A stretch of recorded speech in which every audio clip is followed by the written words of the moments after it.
श्रीमद्भागवतम स्कंदकृतम अध्याय 13 धृतराष्ट्र द्वारा गृह त्याग श्लोक संख्या 16 शब्दानुवाद तात्पर्य श्री श्रीमदेसी भक्तिवेदांत समिश्र प्रभुपाद द्वारा युधिष्ठिरो लब्धराज्यो दृष्ट्वा पौत्रम कुलंधरम भ्रातृभिर्लोकपालावहि मुमुदे परया श्रिया।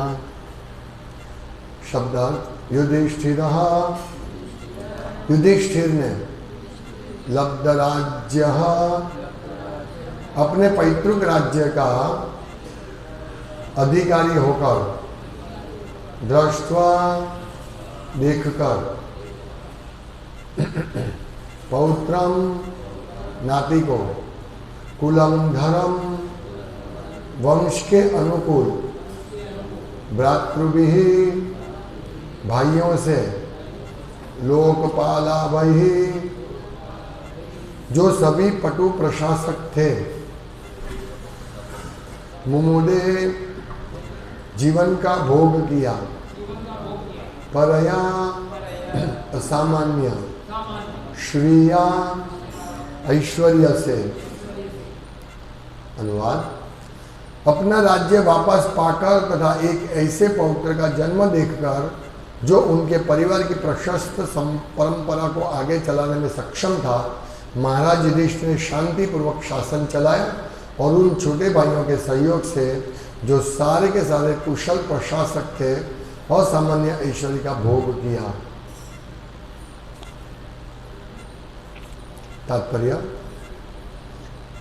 महाराज युधिष्ठिर तथा अर्जुन दोनों ही कुरुक्षेत्र युद्ध के शुरू होने के दिन से ही अप्रसन्न थे, किंतु युद्ध में स्वजनों को मारने की अनिच्छा होते हुए भी उन्हें उसे कर्तव्य समझकर करना पड़ा था, क्योंकि भगवान श्री कृष्ण की परम इच्छा से इसकी योजना की गई थी।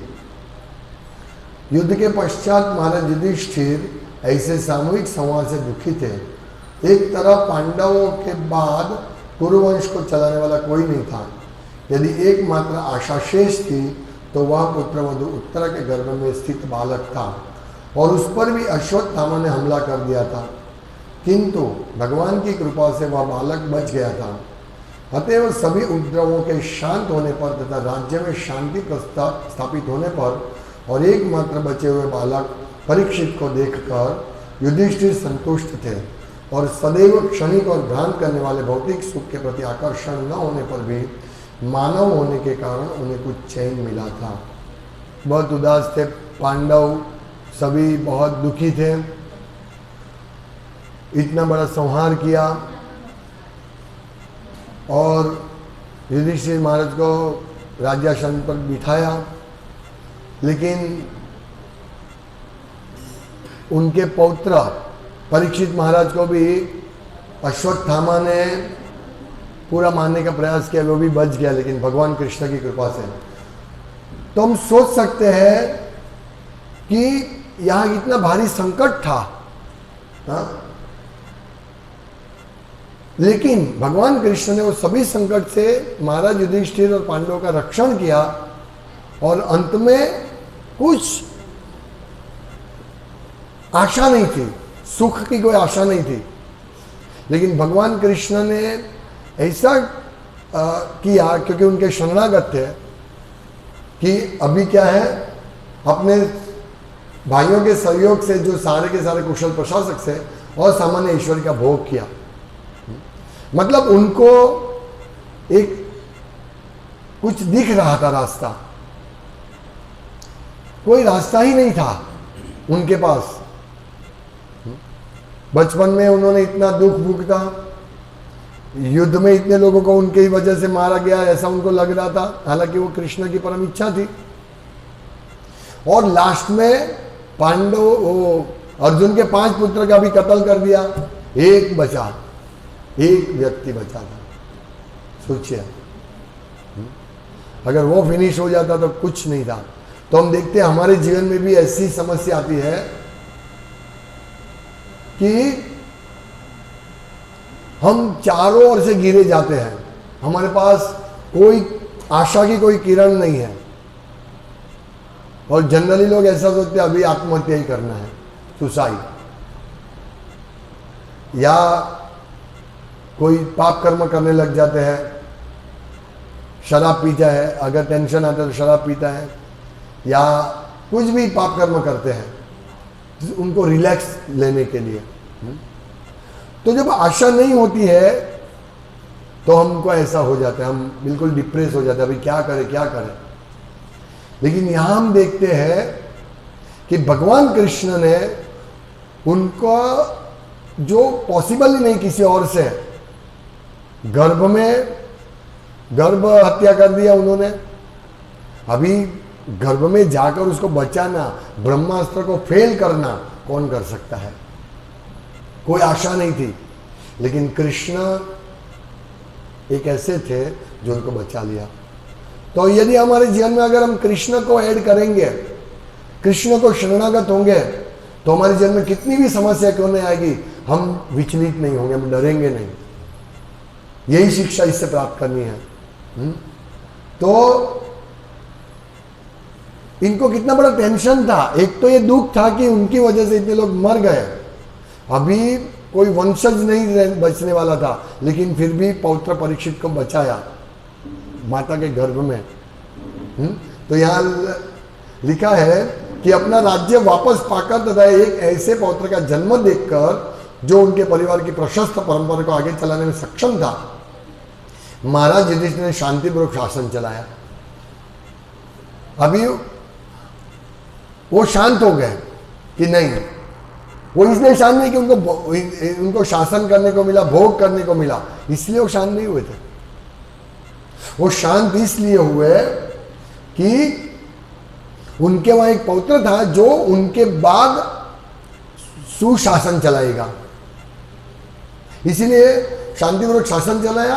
और उन छोटे भाइयों के सहयोग से जो सारे के सारे कुशल प्रशासक थे और सामान्य ईश्वरी का भोग किया।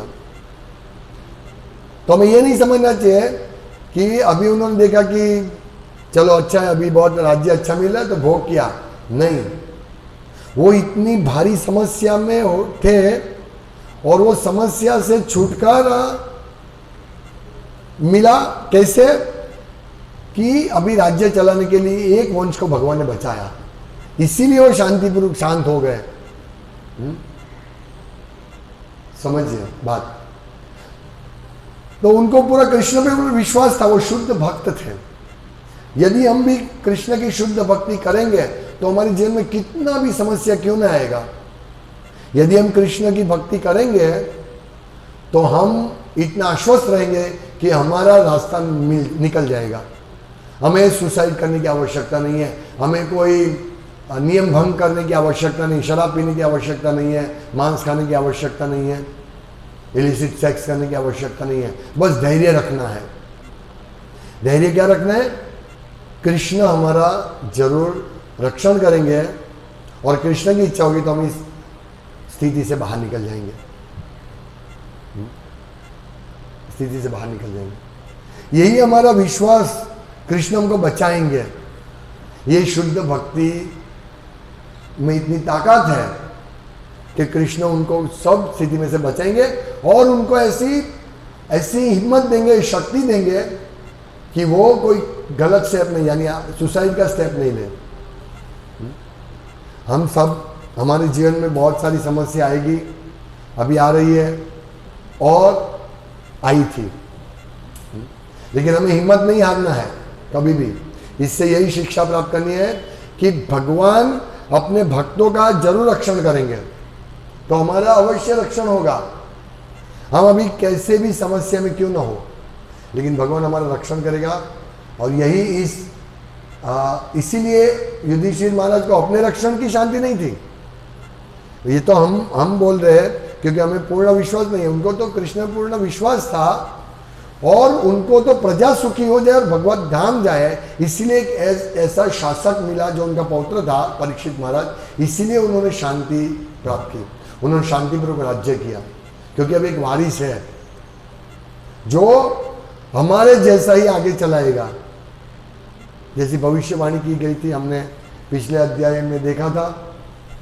भविष्यवाणी की तो उनको शासन चलाना था, तो इसीलिए उनकी शांति, क्योंकि वो कृष्ण के भक्त थे, और उनके ऐसा ही चाहिए था कि लोग सुखी हो। इसी प्रकार हम लोग कृष्ण के भक्त, हम कब सुखी होंगे? जब हम देखेंगे कि लोग कृष्ण भक्ति का स्वीकार कर रहे हैं, तभी हमारा सुख यही है, हमारी शांति यही है। हमारी शांति ये नहीं है कि संडे आ जाएगा, हम सब काम छोड़ के हम गार्डन में चले जाएंगे, वहाँ 2 घंटा बैठेंगे, आंख बंद करके हमें शांति मिलेगी। भक्ति ये शांति नहीं है। भक्ति शांति क्या है? खूब मेहनत करना है, किसके लिए? कृष्ण प्रचार के लिए। लोग किस प्रकार भगवान के पास आते हैं, लोग किस प्रकार भगवान के शरणागत होंगे, यही शांति है भगवान के भक्तों को। भगवान के भक्तों को अगर करोड़ रुपया मिल जाएगा, उसका संतुष्टि नहीं होगी। उसका प्रॉब्लम सॉल्व हो जाएगा, उसका संतुष्टि नहीं होगी। उसको संतुष्टि कब होगी? जब वो प्रचार करेगा और प्रचार से कोई भक्त बनेगा, तभी उसको संतुष्टि मिलेगी, तभी उसको शांति मिलेगी। भक्ति शांति, भक्तों की शांति इस प्रकार से है। उनको कोई पैसे से या इंद्रिय तृप्ति से या भौतिक भोग से कोई सरोकार नहीं है, उसको कोई दरकार नहीं है। भक्त की शांति एकमात्र लोग भक्त बने उसी में है। लोग कैसे भक्त बनेंगे, उसी में उनको शांति मिलती है, और कोई इसको हेतु नहीं है। जब वैष्णव इस धरती पर आता है, रहता है, तो वो जिए अमर है, उसको कोई पड़ी नहीं है। वो उपदेश देता रहता, सदा लोगों को उपदेश देता रहता है और अपना आचरण चालू रखता है। चैतन्य महाप्रभु के संदेश को वो प्रचार करने के लिए अपना तनतोड़ मेहनत करेगा, अपना जीवन समर्पित करेगा, अपने सुख की परवाह छोड़कर। हालांकि उसको मालूम है कि सुख दुख क्षणिक है। अभी आज सुख है, धन का भौतिक सुख है, कल चला जाएगा। उसको मालूम है उसका एकमात्र सुख है भगवान के भक्त लोग बने, बस। उसीलिए प्रहलाद महाराज कहते हैं ना नरसिंहदेव को, भगवान नरसिंहदेव को, सोचे ततो विमुख चेत साहब, भगवान मुझे मेरी कोई पड़ी नहीं है, मुझे तो आपका भजन करना आता है। मुझे कोई चिंता नहीं है, क्योंकि मुझे आपका भजन करना आता है। मुझे ये मूर्ख लोगों की पड़ी है कि जो आपके शरण में नहीं आते हैं। इसीलिए अशांत थे प्रहलाद महाराज।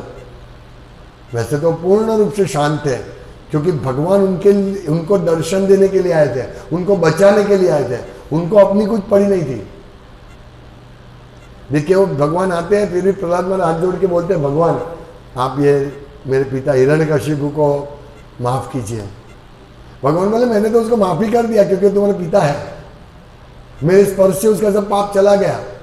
अभी सोचिए कि भक्त क्या है और अभक्त क्या है।